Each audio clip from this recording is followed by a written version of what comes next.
And I think the real answer is Jeffrey Epstein was working on behalf of intel services, probably not American.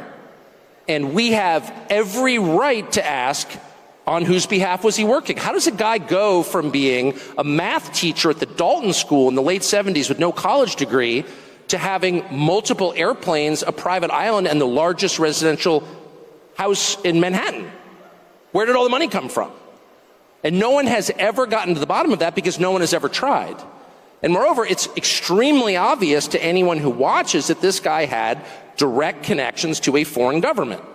Now, no one's allowed to say that that foreign government is Israel because we have been somehow cowed into thinking that that's naughty. There is nothing wrong with saying that. There is nothing hateful about saying that. There's nothing anti-Semitic about saying that. There's nothing even anti-Israel about saying that. I've spent my entire life pretty much in Washington, where I knew and loved a number of people, including one very close person who worked at CIA. That has never prohibited me from saying, I think the CIA has done some horrible things, murdered a bunch of people, participated in the murder of a sitting US president. It's got a whole trail of crimes. That doesn't make me a disloyal American. It doesn't make me anti-American in any sense. I was born here. My family's been here for hundreds of years. I love this country. That's why I live here.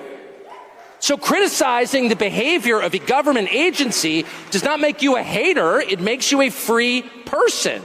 It makes you a citizen. You're allowed to do that because you're not a slave, you're a citizen. And you have a right to expect that your government will not act against your interests, and you have a right to demand that foreign governments not be allowed to act against your interest. That's not creepy. It shouldn't be forbidden.